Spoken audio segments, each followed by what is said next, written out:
بسم اللہ الرحمن الرحیم انا اعطیناک الکوثر فصل لربک وانحر ان شانئک هو الابتر صدق اللہ العظیم۔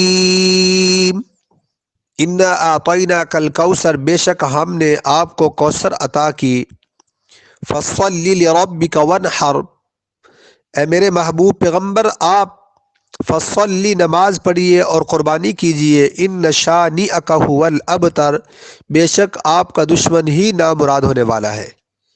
اللہ تعالیٰ اس صورت میں اپنے پیغمبر کو نماز کا حکم دے رہے ہیں کہ آپ نماز پڑھیے۔ صلی یصلی، اس میں امر ہے صلی، کیا کریں آپ نماز پڑھیں۔ تو آج نماز کے اندر ان چیزوں کا بیان کروں گا کہ جس سے نماز میں تھوڑی خرابی پیدا ہو جاتی ہے، جسے مکروہات کہتے ہیں۔ مکروہ کی دو قسمیں ہوتی ہیں، ایک ہوتا ہے مکروہ تحریمی کہ جو حرام ہو، اور ایک ہوتا ہے مکروہ تنزیہی کہ جس سے تھوڑی اس چیز میں خرابی پیدا ہو جائے لیکن وہ چیز جائز ہو۔ چیز تو جائز ہوتی ہے لیکن اس میں تھوڑی سی کیا ہو جاتی ہے، خرابی پیدا ہو جاتی ہے۔ جی چلتے ہیں، مکروہات نماز یہ ہے۔ نمبر ایک، کپڑا سر یا کندھوں پر ڈال کر دونوں کنارے لٹکا دینا، یہ مکروہ ہے۔ مثلا چادر ہے یا کوئی اور چیز ہے، آپ نے دونوں کندھوں کے اوپر ارد گرد ایسے نیچے لٹکا دی تو یہ کیا ہے، مکروہ ہے، ایسا نہیں کرنا چاہیے نماز میں۔ نمبر دو، نماز میں جمائی لینا، یہ بھی ٹھیک نہیں ہے، اور نماز میں منہ ڈھانپنا یہ بھی درست نہیں ہے۔ آدمی اتنے خشوع خضوع کے ساتھ نماز پڑھ رہا ہو اللہ کی یاد میں، اور پھر کیا کرے، منہ اپنا ڈھانپ لے، اوپر کپڑا کر لے، نماز میں یہ درست نہیں ہے، یہ مکروہ ہے۔ اور اسی طرح نماز کی حالت میں انگڑائی لینا یہ بھی درست نہیں ہے، مکروہ ہے۔ اور کپڑوں اور جسم کے ساتھ کھیلنا، آپ اٹھتے ہیں، پہلے کاٹن کے کپڑا پہنا ہوا ہے آپ نے، سوٹ ہے وہ ٹیڑھا ہو جائے گا، اس کو درست کرنا شروع کر دیں نماز کی حالت میں، یہ کیا ہے، مکروہ ہے۔ اور سجدہ کی جگہ سے کنکریاں وغیرہ ہٹانا یہ بھی مکروہ ہے۔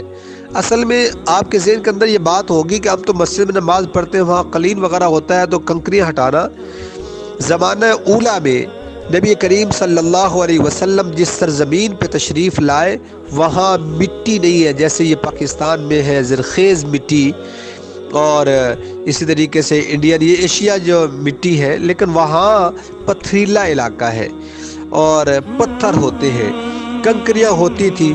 جب صحابہ کرام سجدہ کرتے تھے تو کنکریوں کو ایک سائڈ پہ کر دے کہیں لگ نہ جائے، تو یہ کیا ہے، مکروہ ہے، کیونکہ اس میں ٹائم زیادہ لگ جاتا ہے۔ اسی طریقے سے کسی آدمی کی ٹوپی تھی، وہ گر گئی۔ اب ٹوپیاں بھی مختلف قسم کی ہوتی ہیں، ایک تو ایسی ہے کہ جس طرح ہی فوری طور پہ یعنی آ جائے گی، جیسے عام طور پہ مسجد میں پڑی ہوتی ہے پلاسٹک وغیرہ کی، اگر اس کو ہم اٹھائیں گے تو فوری طور پہ سر پہ رکھ لیں گے۔ ایک ہوتی ہے جالی والی کپڑے کی، اس طرح کی، اس کو بغیر سیدھا کیے دونوں ہاتھ استعمال کیے وہ ٹوپی نہیں پہنی جا سکتی، تو یہ کام مکروہ ہے۔ بعض دفعہ یہ عمل کثیر کے زمرے میں چیز آ جاتی ہے اور اس سے نماز بھی ٹوٹ جاتی ہے۔ اسی طرح نماز میں انگلیوں کا چٹخانا، یہ پٹاخے نکالنا انگلیوں کے، یہ نماز میں یہ بھی کیا ہے، مکروہ ہے۔ یہ تمام احادیث مسند میں، ابن ماجہ میں، مختلف حدیث کی مختلف کتابوں کے اندر یہ تمام روایات موجود ہیں۔ اور اسی طرح نماز کے دوران کمر یا کولے پر ہاتھ رکھنا، اوپر آپ نے ہاتھ رکھ لیا، کمر پر رکھ لیا، تو بخاری داؤد شریف کے اندر آتا ہے کہ یہ بھی کیا ہے، مکروہ ہے۔ اور نماز کے دوران ادھر ادھر دیکھنا یہ بھی کیا ہے، مکروہ ہے۔ اور یہ بھی مکروہ ہے کہ نماز میں آنکھیں بند کی جائیں، نماز میں آنکھیں بند نہیں کرنی چاہیے۔ اور نماز کے دوران گرمی ہے، سخت گرمی ہے، تو پیشانی سے مٹی صاف کرنا یا پسینہ صاف کرنا تو یہ بھی کیا ہے، مکروہ ہے۔ اور یہ جو ہمارے آستین ہوتے ہیں، وضو کرتے ہیں کپڑے گیلے نہ ہو جائیں، خراب نہ ہو جائیں، تو آستین چڑھا کر پیچھے، یا لوگوں کے ہوتے ہیں خود بخود پیچھے کر کے ایسے نماز پڑھتے ہیں تاکہ خراب نہ ہو، تو اس طرح کرنا بھی مکروہ ہے۔ اور اسی طریقے سے سامنے ایک شخص بیٹھا ہے، آپ نماز پڑھ رہے ہو، اس کی طرف منہ کر کے نماز پڑھ رہے ہیں، تو یہ اس طرح کرنا بھی مکروہ ہے۔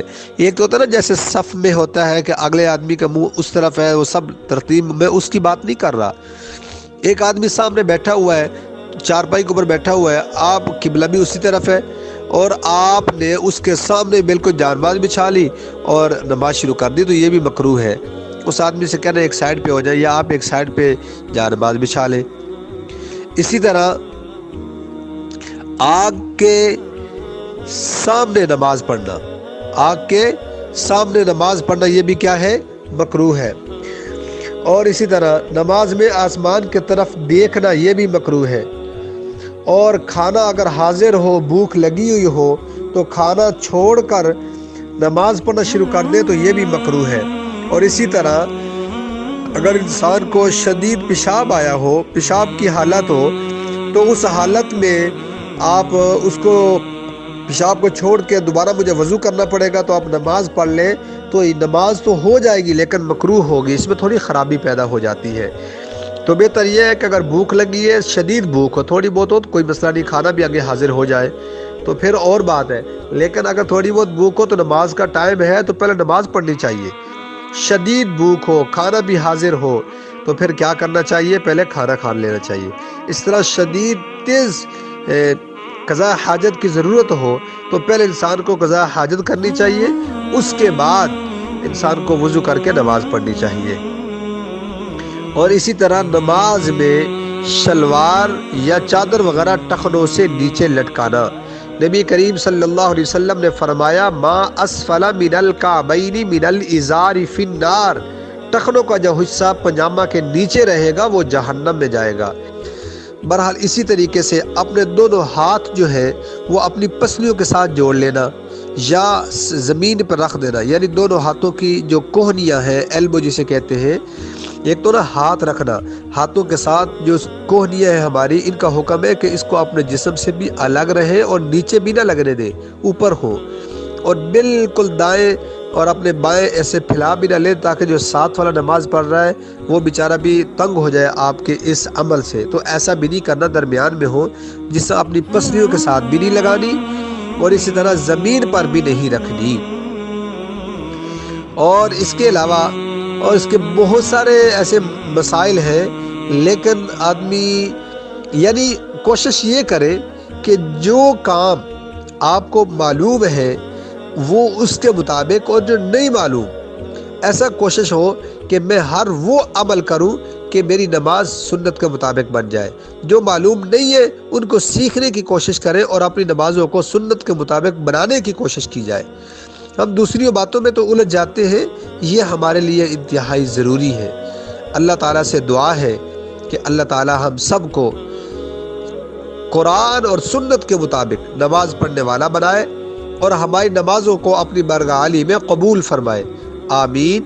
وآخر دعوانا الحمد للہ رب العالمین۔